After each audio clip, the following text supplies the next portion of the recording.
got that on there. Let's put some heat to it.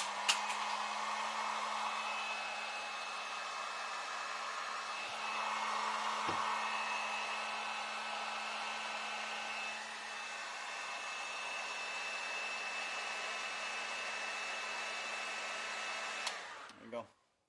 Purdy.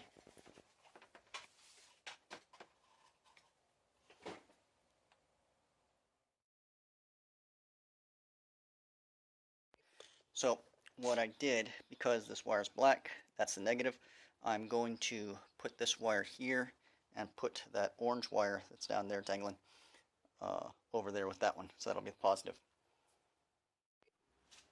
Alright, so I'm just going to put this guy on here, pull the balance lead off, stick the balance lead back on, and this little black wire should only be taking about 10 amps or so, so that's plenty. And you put about 50 inch-pounds, maybe a little bit less, into these guys. Alright, change my mind again. I found a small little red wire I'm going to use right here.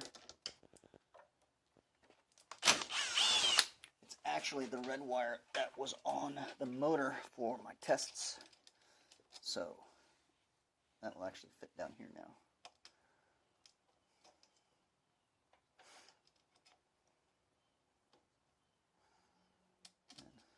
Got red for positive and black for negative. So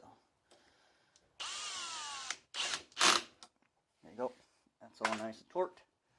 So this is going to go back. This guy's going to go back and go to my charger. This is going back to the circuit breakers.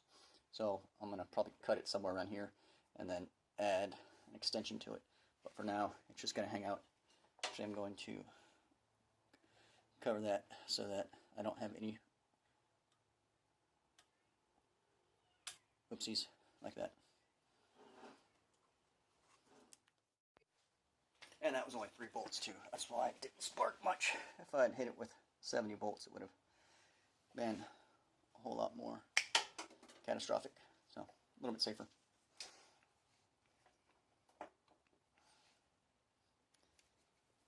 And the other one, that other negative right there, that black one, is going to go up to these circuit breakers right here. And that's where the red one's going to go also. So both of them are going to go, one's going to go to one circuit breaker, and one's going to go to the other circuit breaker. So now, with this the way it is, I can take this bad boy and put him on here, and my back has been killing me. Ugh. I don't know what I did to it, but I'm sure I did something. Posts to line everything up. Alright.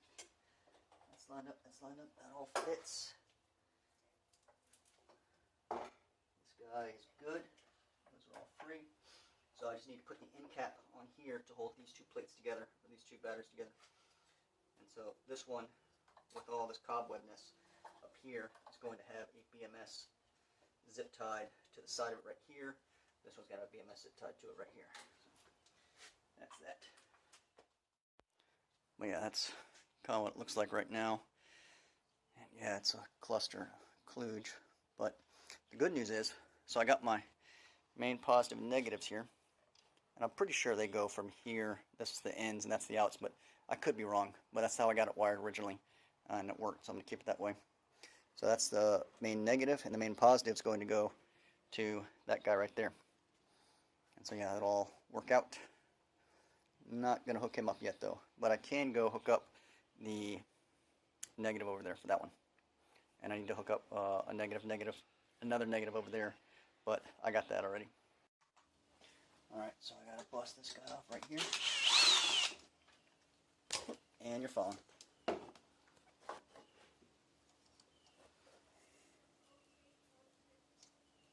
Let's see if that stays up by itself. We will see. Alright, so I got 2 wires right here. Which one I want to use? Doesn't matter, actually. So, pull off the balance lead, hook up the main power negative, hook up the charge negative, hook up the balance lead, bang, bang, boom. Want them all coming over. them getting close to short another thing.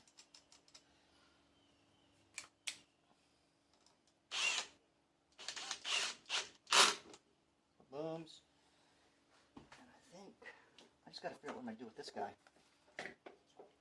I've got my fuse right here. I'm going to put him, I'm going to screw him down there to just a riser block.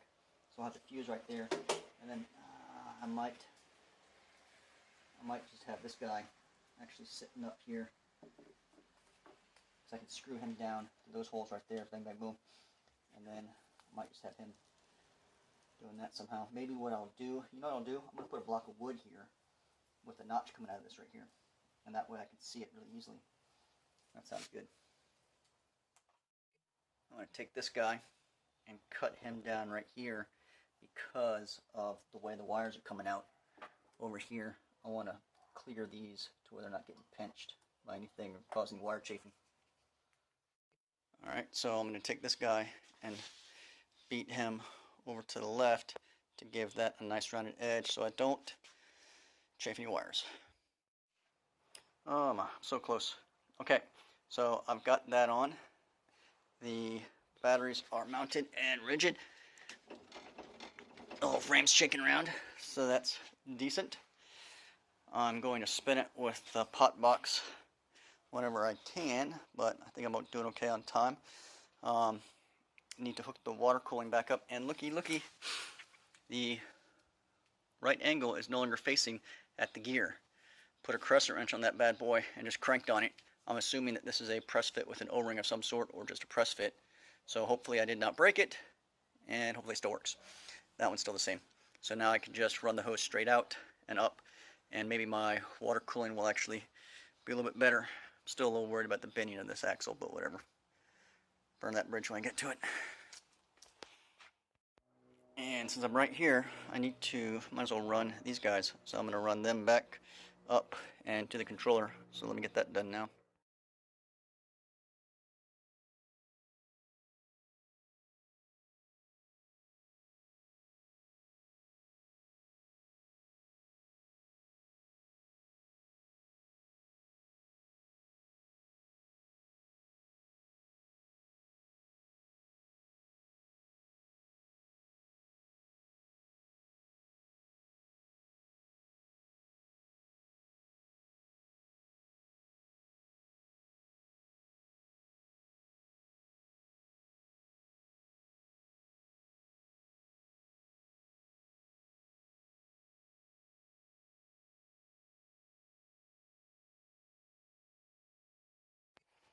Alright, so I got my phase wires hooked up.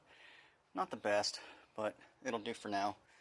I'm going to coil them together, and I've just got them dangling right there, like that. Going down to that guy right there. There's the Sine Cosine behind it. I haven't really talked about that too much, but yeah, bought one of those. And then when you buy the Sine Cosine, you got to program the Kelly controller. You got to buy the right Kelly controller. You got to buy a KLS 8080 IPS. Inja did a good job talking about it. He bought a similar controller. So yeah, making progress. Next thing to do, I might just get it to where I can, I think I'm just going to get the rear tires picked up off the ground and spin them, and that will be a momentous occasion. First time for that, because I've spun the motor already, no big deal for that, but haven't spun the tires yet. So I've got my switches right here. I just got my other switches in. I'm going to do some sort of dash panel up there with 3 switches for my relays, run all those wires. Got to get that going. Still need to print the boxes for the batteries, but whatever. There's the pot box. That's going to be my throttle for now. And then for my key, I'll show you what I'm going to do there. Alright, so for the key, what I'm going to do is I'm going to have this piece mounted somewhere. And what I'm going to do is I'm going to have it to where I can just drop this guy in and then turn that on. So what this does is it takes 18 or 20 volts down to 12 volts, and then that's going to be my DC-DC. So my 12 volt circuit is going to be totally different than my high voltage circuit, and if my rigid battery dies while I'm out tootling around, then I'm SOL. But whatever.